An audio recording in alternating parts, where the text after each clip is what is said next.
Agora, nós vamos nos deparar com uma parte que, se nós conseguirmos entender, ela nos ajudará a interpretar a Bíblia, ou ainda antes que propriamente interpretar, pelo menos não interpretar mal. Eu acho que a Bíblia é um negócio difícil, eu considero a Bíblia um negócio difícil, mas pelo menos se eu já souber um caminho que não me permita interpretá-la errado, poxa, pelo menos já ajudou bastante. Já ajudou bastante. Porque hoje o que nós vemos? Pessoas estão abrindo o texto bíblico e pedindo dinheiro. Não. A Bíblia não dá margem para ninguém abrir texto bíblico e pedir dinheiro. Porque a palavra que pede, vamos assim dizer, nos nossos dias atuais, o dinheiro, que é o dízimo e a oferta, é uma palavra específica do próprio Deus. Ele quis ali botar aquilo, pois acabou a história. Não adianta eu fantasiar outros textos bíblicos e vir com outras ideologias. É o dá o teu tudo, é o vende a tua casa. Não, nada disso. Então, pelo menos, se eu entender como interpretar a Bíblia, uma coisa é certa, que mesmo que eu não descubra a interpretação correta, pelo menos eu não vou andar na interpretação errada. Então eu acho esse estudo muito importante, que fala da interpretação da Bíblia. E aqui diz, a Bíblia é composta de contextos históricos, espirituais e proféticos. Só aqui já detonou metade das igrejas. É composta de 66 livros. Cada livro é subdividido em capítulos. E cada capítulo é subdividido em versículos. Bem, só essa primeira observação aí, nós queremos ver o seguinte. Hoje não tem um monte de gente cuja doutrina da sua igreja é fundamentada em um versículo? Ele ignorou o contexto histórico, ignorou o contexto espiritual, ignorou o contexto profético, ele ignorou 66 livros, ele ignorou os capítulos e se nós vamos versículo. Bom, beleza.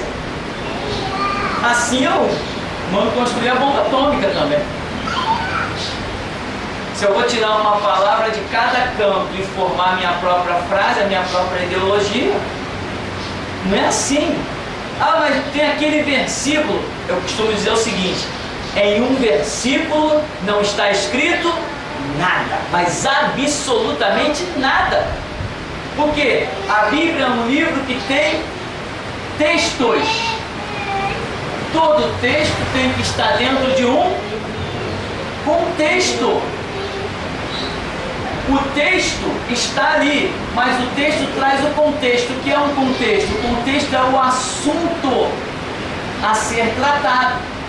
Por exemplo, uma coisa que eu sempre lembro nesse episódio é que as pessoas dizem assim: não existe maldição. Ué, por que não existe maldição? Porque Paulo diz: se alguém está em Cristo é nova criatura, as coisas velhas passaram, tudo se fez novo, Paulo. Primeiro, não é nem Jesus dizendo, não é nem uma profecia direta de Deus, é uma visão de Paulo, que eu considero ela muito poderosa dentro do contexto que Paulo escreveu. O contexto que Paulo escreveu isso era um contexto de maldições? Ele está tratando do assunto de maldições? Não. Então eu não posso pegar o texto dele, que o contexto não é maldições, e dizer: se alguém está em Cristo é nova criatura, as coisas velhas passaram, tudo se fez novo, não existe maldição. Não posso. Por quê? Porque o assunto de Paulo não é maldição. Então eu tenho que pegar um contexto bíblico que esteja tratando do assunto, para que eu veja o que a Bíblia fala sobre aquele assunto, ou que os homens de Deus tiveram a sua opinião sobre aquele assunto. Eu não posso tirar um contexto de que alguém está falando do amor de Deus, da remissão, da redenção ou de alguma coisa celestial e pegar um texto, um verso bíblico daquele contexto e aplicar dentro de outro. Isto é loucura espiritual, suicídio, certamente, mas está cometendo erros. E hoje o que mais se vê, irmão, está escrito aqui, ó. Eu vi um camarada renomado aí das Assembleias de Deus esses dias na televisão. Falei, não é possível. Deus vos abundará em toda a graça. É o texto que o homem usou. Pronto, Deus vos abundará em toda a graça. Pronto, então manda dinheiro. Caramba, eu falei, que isso? O cara que é formado, é psicólogo clínico, é não sei quantos seminários, é preletor no mundo todo. Eu falei, caramba! Não tem como, irmão. Como dizia um irmão meu do seminário, misericórdias, né? Não tem condição, é uma coisa absurda. O desejo de pedir dinheiro é tanto que o camarada começa a... Uma vez eu vi aquele servo do diabo chamado Edir Macedo. O camarada começou a pregar em Gênesis. A facilidade que eles têm de usar uma ponte para os cofres é uma coisa impressionante. Começou a pregar em Gênesis. Deus criou Adão, botou o homem no paraíso, então, portanto, nessa grande campanha, venha e traga o seu recurso financeiro. Eu falei, ué, da onde o camarada saiu? Saiu de Gênesis e foi para dentro da agência bancária. Eu falei, caramba, só eles acham essa ponte. Por quê? São textos fora dos seus contextos, está ignorando. Então vamos lá. A Bíblia tem o seu contexto histórico. A Bíblia é um livro histórico. Ela conta histórias. Histórias que Deus está no meio dela. A história de Esther. É uma bela história? Todo mundo conhece Esther, Mardoqueu, o homem que foi enforcado e aquela coisa toda, Amã. É uma história? É uma história. Existe Deus no meio dessa história? Existe, mas ela é uma história. Só que como Deus está no meio dessa história, ela é uma história espiritual. Mas ela é uma história. Aonde se passou o fato? Ah, se passou na Pérsia. Opa, então eu já qualifiquei um espaço geográfico, um espaço físico. O que esse espaço físico tem a ver com o espiritual? Aparentemente é só um espaço físico, mas nós vemos Deus dando livramento ao seu povo. Então essa história natural, ela é também uma história espiritual. E onde está o contexto profético dessa mesma história? Em que Deus já tinha avisado que ia levá-los cativos, eles iam estar lá tanto tempo, depois Deus ia trazer eles de volta para a sua terra. Então nós vemos na Bíblia, em uma simples história, nós vemos história espiritual, que é a presença de Deus, e vemos a profecia, que é os desígnios de Deus se cumprindo. Eu não posso ignorar isso, e muita gente pega textos, passagens bíblicas que são simplesmente, ou na sua grande essência, profecias que vão se cumprir no campo espiritual, ou daqui a sei lá quantas centenas de anos, e aplicam radicalmente. Por exemplo, não teve uma organização aí, o camarada pegou um monte de cobra, soltou dentro da igreja. Não, irmão, se assusta, não precisa sair ninguém, não fecha a porta para ninguém, isso aí que eu não vou fazer isso não. Então, o cara pegou um monte de cobra, não sei aonde ele conseguiu aquelas cobras todas, passou na televisão e soltou dentro da igreja. Irmão, está escrito: eis que vos dou poder para pisar serpentes e escorpiões, e toda a força do diabo, nada vos causará dano algum. O que teve de gente sendo socorrida no pronto-socorro, graças a Deus não morreu ninguém. Não sei se as cobras não eram tão venenosas, sei lá. Não recordo todos os detalhes da profecia. Mas, irmão, não estou inventando história. Eu vi isso na televisão. Tem uns 7, 8 anos, sei lá. Eu vi isso na televisão. Mas alguém viu? Alguém lembra disso aí? Viu? Não acho. Poucas pessoas, né? Então, por causa de uma má interpretação, aquilo ali está no campo espiritual e profético.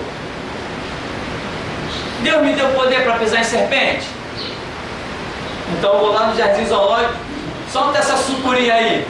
Solta ela, mas não deixa a porta fechada não, que eu quero ter... Misericórdia. Então, agora, é a ignorância da interpretação.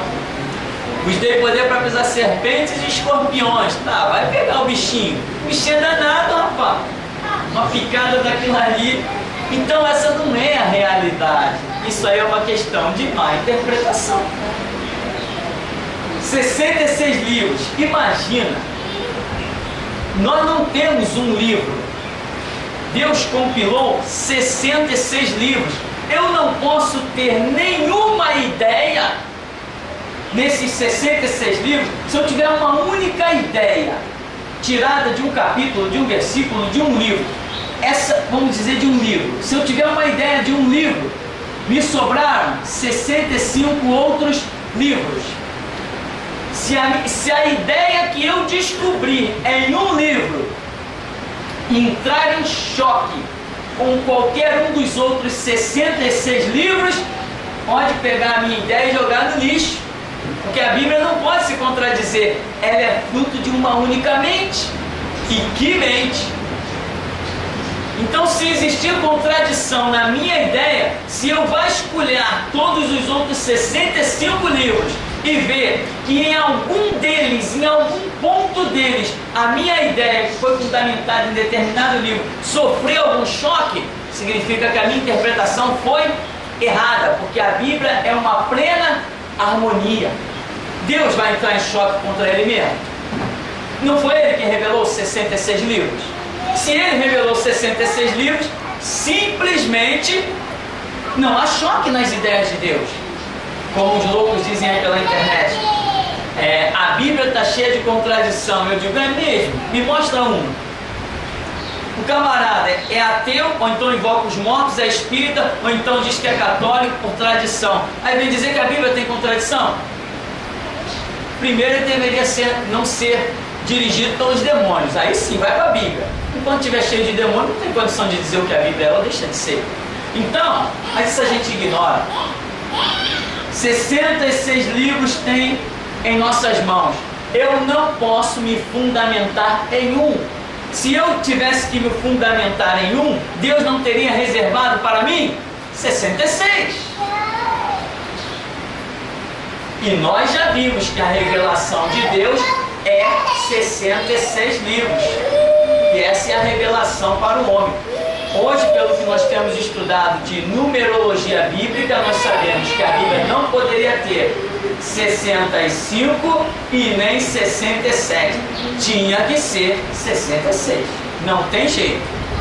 Esta é a revelação bíblica para o homem, porque 6 é o número do homem, né? Então, a submissão do homem a Deus representa-se no 66, inclusive somando da 12, que é a plenitude.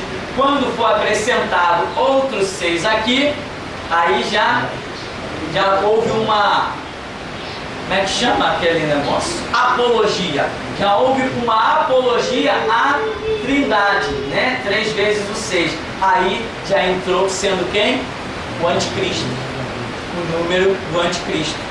Não o número, o símbolo, porque muita gente pensa que o número do anticristo é 666. Não é isso. Isso é símbolo, não é o número exato. Isso é uma simbologia. Então, veja bem, se a Bíblia tem 66 livros, eu não posso abrir um livro, como uma vez um rapaz abriu para mim. Está aqui escrito em Atos, e perseveravam na doutrina dos apóstolos. Está aqui escrito, é assim que eu ando e ponto final. Falei, parabéns, mas eu não ando nisso. Ele olhou para mim, ficou extasiado, ficou parado. Como não se mexeu, eu falei assim, eu ando na doutrina de Jesus. Ora, o homem lê, e eles perseveravam na doutrina dos apóstolos. Acabou a história? Só porque está escrito ali, acabou? Então eu encerrei a minha vida espiritual. Eu tenho que andar na doutrina dos apóstolos? Não, eu vou andar na doutrina de Jesus Cristo. Porque quem revela a Escritura não são os apóstolos, é Jesus Cristo. Então, detalhezinho, perdi um amigo. Fazer o quê? Com palavras tão simples, eu perdi um amigo. Vai ver que não era tão amigo, né? Então, 66 livros é o que temos em mãos para estudar. É algo muito grande, muito glorioso. Aí vem o camarada e se baseia em um único livro e cria a doutrina da sua igreja. Isso é uma loucura. Tem a pergunta aí? Vamos seguir depois a gente vê. Não, vem. Só uma colocação. Tem muitas seitas que se fundamentam, no caso, no livro de Eclesiastes, que ela tem assim, esse livro tem uma aparente contradição, assim, às ordens dessa doutrina. Testemunho de Jeová, tem outras agora que eu não estou me recordando agora, por exemplo. E eles se fundamentam em textos no caso de Eclesiastes, para fundar doutrinas que a gente vê que não tem nada a ver, não condiz com o restante da escritura. Exatamente. O que acontece? É aquilo que estamos procurando passar, em que pessoas, igrejas estão fundamentando sua vida, sua doutrina, em um livro. Ah, tem aqui, ó, esse livro aqui diz isso, eu gostei, eu acho que essa é a boa filosofia, acabou a história. Não, negativo. Por exemplo, as pessoas dizem hoje, ó, Jesus pregou o amor. Irmão, quando se diz que Jesus pregou o amor, você está diante de uma pessoa que não sabe o que é evangelho, porque Jesus não pregou só o amor. Jesus pregou sobre o inferno, pregou sobre condenação, contou a parábola do rico e do Lázaro. Jesus falou de tormento eterno. Então Jesus não falou só de amor. Ah, eu vou pregar o amor porque Jesus pregou o amor. Não, eu vou pregar o evangelho. No evangelho tem amor, justiça e juízo. No evangelho Jesus está dizendo, bem-aventurados os que amam e amam. Não, bem-aventurados que têm fome e sede de justiça, pois serão fartos. Então esse papo de que Jesus pregou amor, está errado. Aí o camarada se baseia numa passagem bíblica onde Jesus está pregando amor. Mas eu não tenho só uma passagem bíblica. Eu tenho também Atos, por exemplo, 5. Eu tenho um casal chamado Ananias e Safira, no tempo da graça, diante do Jesus que pregou amor, Pedro diz assim, ó, tá aí os teus, os que levaram teu marido, vão levar você também. Aquele casal morreu, porque Pedro disse, não mentiste aos homens, mas a Deus, e caíram fulminados. Então, eu tenho um Deus que é o mesmo, tanto no tempo do Antigo Testamento, que saiu o fogo do Senhor e consumiu os inimigos, como no Novo Testamento saiu o fogo do Senhor e consumiu Ananias e Safira. Mas as pessoas não querem dar o braço a torcer para a realidade. Então, num verso bíblico, em um capítulo ou em um livro, não tem condição de se fundamentar doutrina. Doutrina é conceito muito sério. Eu tenho que entender a ideologia de Deus, muito em especial, certamente, o Novo Testamento, que substitui o Antigo Testamento em condutas, em rituais, mas o Novo Testamento não substitui o caráter de Deus. No Antigo Testamento a Escritura demonstra que sem derramamento de sangue não há remissão de pecados. Isso mudou? Não mudou em nada. Por quê? Hoje, sem eu crer no derramamento do sangue de Cristo, não há remissão do meu pecado. Então não mudou nada. Deus continua sendo o mesmo. Agora, antigamente, tinha que apresentar o novilho, o boi, sacrificar, derramar sangue no altar, consumir em holocausto. Deus acabou de extinguir esse ritual, porque hoje tem o ritual eterno do sacrifício de Jesus Cristo. Mas continua-se a mesma ideologia, que sem derramamento de sangue não há perdão de pecado. Não continua? Então, as pessoas não estão compreendendo o que a Bíblia diz. Elas estão confusas, elas estão interpretando da sua própria maneira. Eu não posso, eu tenho que ser prisioneiro dos 66 livros. Eu sou prisioneiro da Escritura. Se eu não for prisioneiro da Escritura, andar na minha própria ideologia, eu vou naufragar. E o Senhor diz, né? O meu povo perece por falta de conhecimento. Eu quero mais, eu não quero tanto sacrifício, eu quero mais conhecimento. A Escritura diz, eu quero, como é que diz lá, Oséias? Misericórdia, é isso. Misericórdia eu quero e não sacrifício. E o conhecimento de Deus, mais do que os holocaustos. Hoje as pessoas estão perdidas nos seus próprios sacrifícios, nos seus próprios holocaustos, é o seu jejum, é o seu sei lá o que. Estão se autoflagelando porque acham que vão alcançar Deus. Não, não é isso. Eu tenho que crer no sacrifício já realizado de Jesus Cristo. Então, 66 livros, não pode nenhum ser ignorado. Capítulos. Capítulos, cada um deles traz um contexto. Muitas vezes você vê a divisão de capítulo não faz parte do livro original. No hebraico não tem divisão de capítulo. Tanto que você vê na nossa própria Bíblia, muitas vezes termina um capítulo X, mas ele dá continuidade no capítulo seguinte. Aquelas narrativas não encerra, em cada capítulo não se encerra um ponto de vista. Muitas vezes um capítulo termina com uma vírgula e recomeça no outro. Ora, se terminou com uma vírgula, significa que aquilo ali originalmente não poderia estar dividido em capítulos. Porque hoje, quando nós escrevemos capítulos, nós colocamos, quando termina um capítulo, um ponto final e recomeça um novo parágrafo. Mas na Bíblia nós não vemos isso sempre, provando que as coisas não se encerram nos capítulos. E versículo são essas subdivisões que não fazem parte dos manuscritos originais, que as gráficas colocaram. Existe uma longa história sobre isso. Eu acho isso muito bom para a gente achar certos contextos, porém, quem não tem entendido essa divisão de versículos e capítulos acaba se dando mal, porque começam a criar doutrinas em um versículo bíblico. Se você se baseia num versículo somente, você ignorou o contexto do capítulo, ignorou o contexto do livro, ignorou a harmonia dos outros 65 livros, ou os 66 como um todo, está ignorando a história, o espiritual e o profético, está cavando a sua própria cova. Não vai a parte alguma. Lembra do que eu recebi já aí por aí várias vezes? Pastor, você está dizendo que Jesus volta no século 21, daquele dia e hora ninguém sabe. Como eu já estou meio saturado, eu já não estou dando mais resposta a essas perguntas. Daquele dia e hora ninguém sabe, a não ser o Pai. E eu entendo que se o Pai quiser revelar, Ele revela. A Bíblia diz que o servo que não vigiar não saberá a hora que vem o seu Senhor. Ora, se o servo que não vigia não sabe, então o que vigia sabe. Cada um tem a sua fé com Deus, amém? Cada um anda no que alcançou. Não, daquele dia e hora ninguém sabe. Então tá, segue seu caminho, eu sigo. Bem, para seguirmos aqui, para uma boa interpretação é necessário não fugir a seguinte regra básica: cada versículo só poderá ter sentido dentro do seu próprio capítulo, que por sua vez só tem sentido dentro do objetivo do seu próprio livro, tá? Que enfim somente terá sentido se concordar com o objetivo geral da Escritura, ou seja, formar uma perfeita harmonia com os 66 livros restantes, ou no caso 65.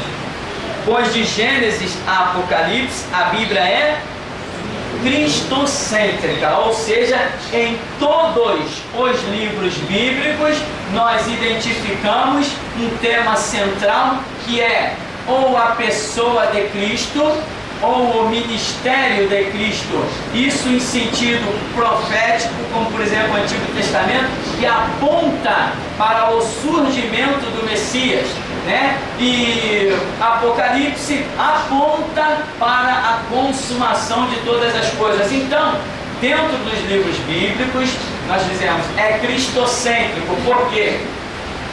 Porque Cristo está revelado em tudo, a sua manifestação, a maneira dele nascer, o que ele vai fazer. Lembra que Isaías diz assim, a sua voz não será ouvida nas praças, ou seja, o comportamento de Cristo, tudo, as tipologias. Esther é um livro de tipologia, e difícil de interpretar. Então as tipologias, as simbologias, tudo com a pessoa, o ministério central de Cristo revelado neles. Nisso aí não pode existir choque. Se eu tiver uma interpretação que não seja harmoniosa no completo com tudo isso, eu estou cometendo erros. Aqui, vamos terminar já, diz assim, exegese é buscar o sentido da palavra dentro do seu contexto. Exemplo, vide sentido da palavra salvo em Atos 16. Por exemplo, lá em Atos 16 nós temos uma passagem bíblica que quando Paulo está preso, Paulo e Silas estão cantando, louvando, daqui a pouco vem um terremoto, tudo se abre, etc, etc. Aí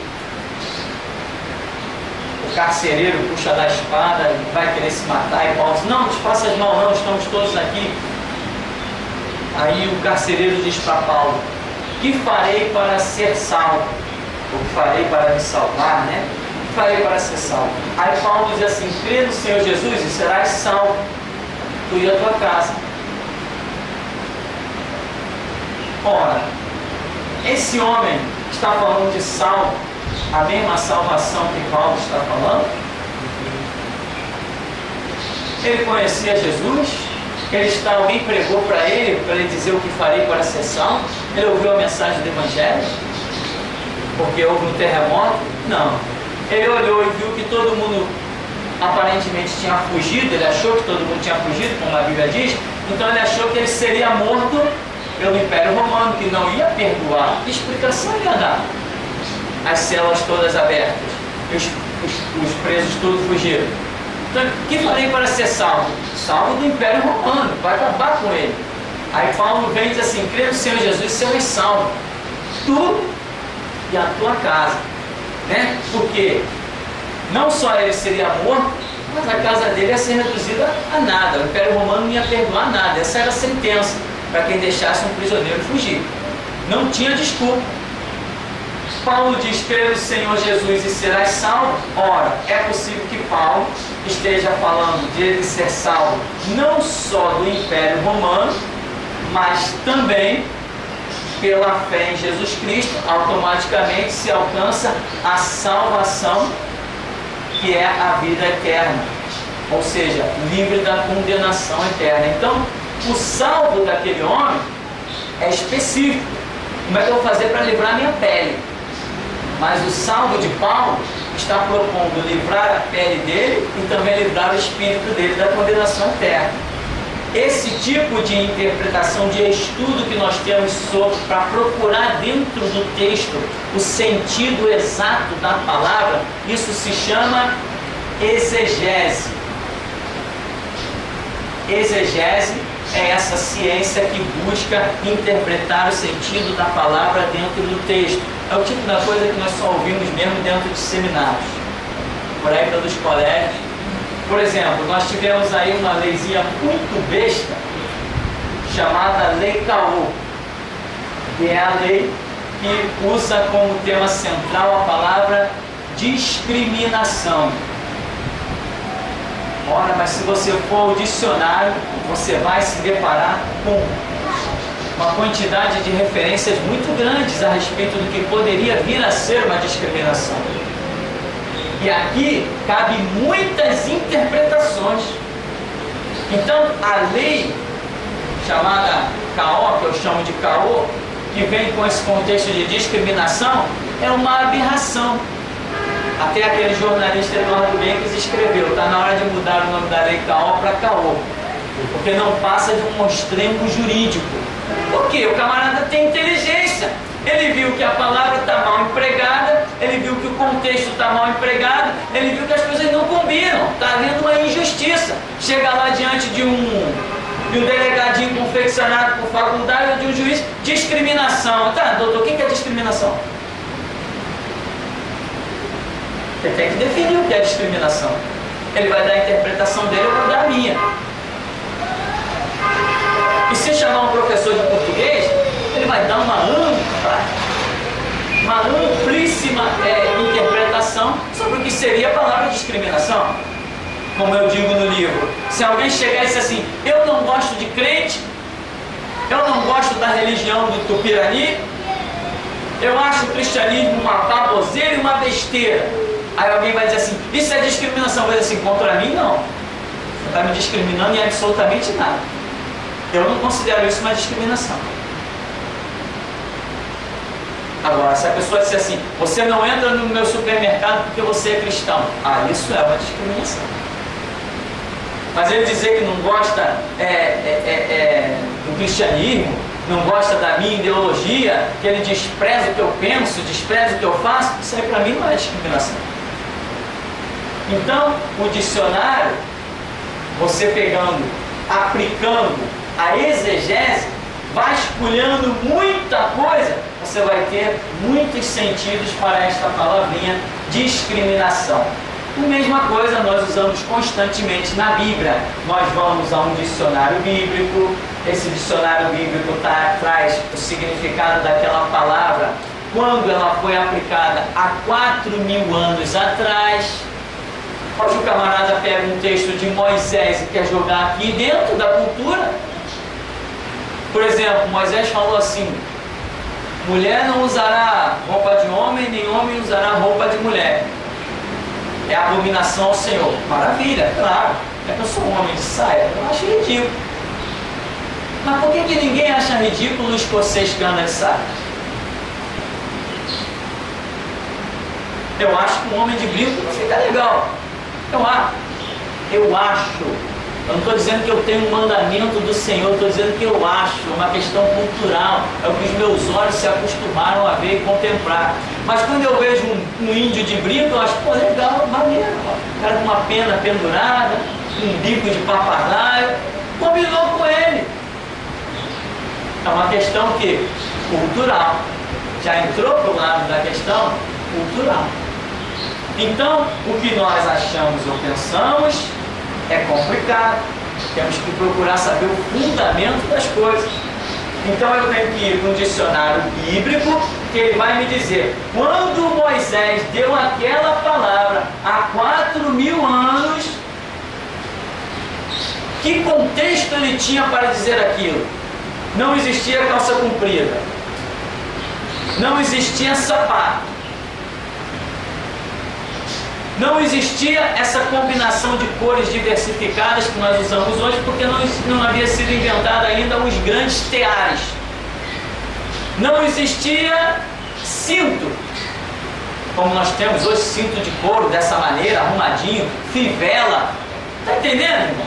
Então, Moisés disse, homem não usará roupa de mulher. Tá. Então o que Moisés estava dizendo com isso? Aí o dicionário bíblico, os homens que estudaram cultura, os homens que se reportaram à arqueologia, vão me revelar que aquela palavra dita por Moisés há 4.000 anos atrás estava se referindo a cores, e que haviam cores específicas para homem e para mulher, cores escuras para as mulheres, cores claras para os homens. Aí imagina agora a gente tentar decifrar o que seriam hoje na nossa cultura, o que são as cores escuras e claras. Então aqui não existia a questão de modelo, isso aqui está fora de cogitação. Moisés não estava falando de modelo de roupa, ele estava falando de cores de roupas. E agora, como é que eu posso jogar a palavra de Moisés para os nossos dias atuais? Moisés está falando de cores. Então agora aqui na igreja eu vou decidir, que tipo de roupa as mulheres, que cor de roupa as mulheres vão usar e que cor de roupa os homens vão usar. Se eu quiser pegar a palavra de Moisés, eu sou obrigado a me ater ao contexto de Moisés. E o contexto de Moisés foi cores, não foi modelos. Quanto aos modelos de roupa, o que o cristianismo diz sobre isso? Absolutamente nada. Absolutamente nada. Cristianismo não tem absolutamente nenhuma palavra que fale sobre modelo de roupas. Nenhuma. Inclusive teve aqui há poucos dias atrás como é que é o nome? Um rapaz que veio na igreja, parece uma assembleia, e quando eu atendi ele de bermuda, camiseta, no trabalho, na luta, como sempre, suado, aí ele não se conteve.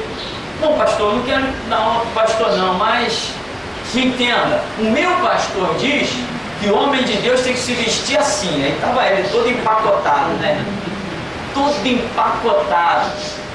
Eu falei assim, meu irmão, eu gosto de ser discípulo de Jesus e não de opinião de homens. E perguntei para ele, aonde a Escritura diz que eu tenho que me vestir assim? Aonde Jesus ensinou isso? E ele falou, não, Jesus não ensinou isso. Eu falei, se Jesus não ensinou, eu não posso ensinar.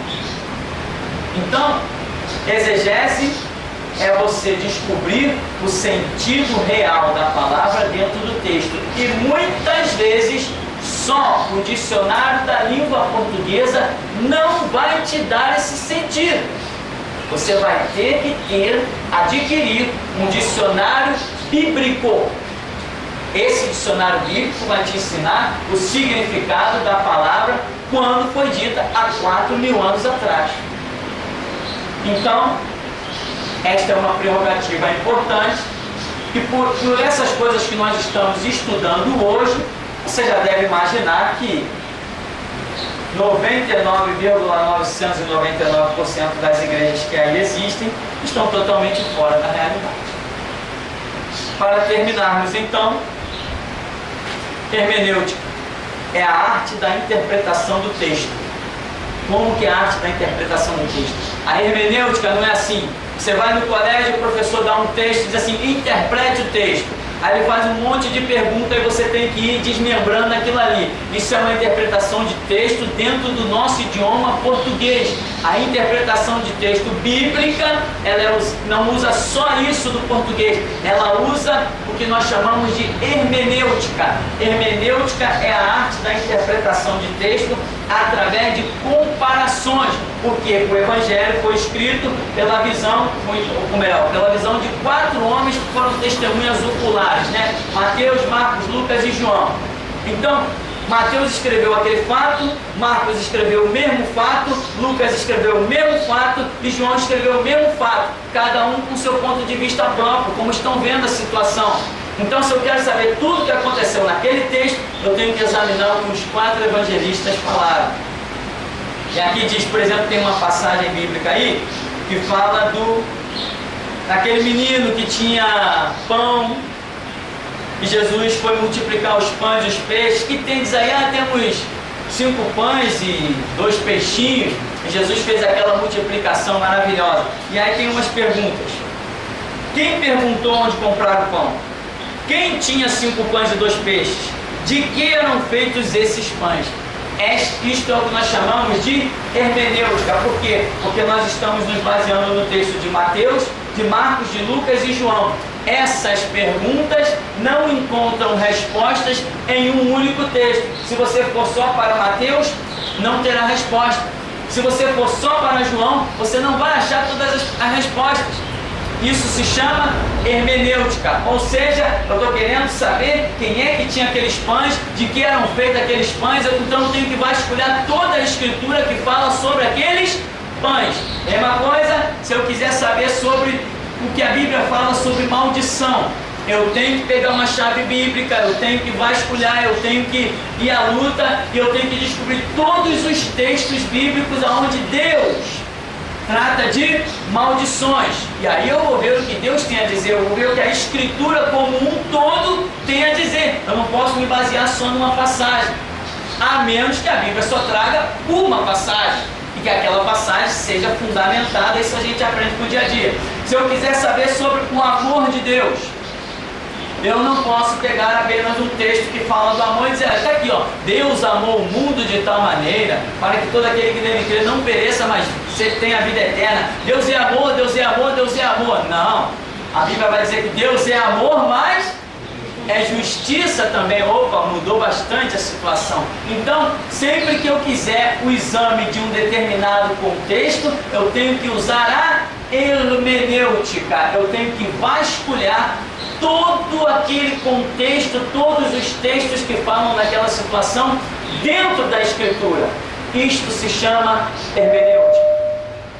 Então, se você estiver querendo descobrir o que a Bíblia diz, não é num livro só que você vai descobrir, não é em uma passagem bíblica, não é em um capítulo, não é em um versículo, mas sim em 66 livros. Se o que você descobrir não entrar em choque com nada, aí sim você chegou a alguma conclusão. Depois que você chegou a essa conclusão aqui, do que os textos estão dizendo, ainda não termina a história. Você vai aplicar a oração e vai esperar. Se vai. vai esperar que Deus, na oração, te confirme a sua descoberta. Porque sem a testificação do Espírito Santo, ainda que você tenha descoberto alguma coisa na Bíblia, eu te afirmo, você não descobriu nada. Porque o contexto espiritual e profético tem que existir. A Bíblia não é só um livro literal. Tem que haver a incidência, a ação do sobrenatural. Se não houver essa ação do sobrenatural, significa que você ainda não descobriu nada. Ainda está mortinho na vida. Amém? Vamos ficar por aqui? Tem uma pergunta? Vamos ver.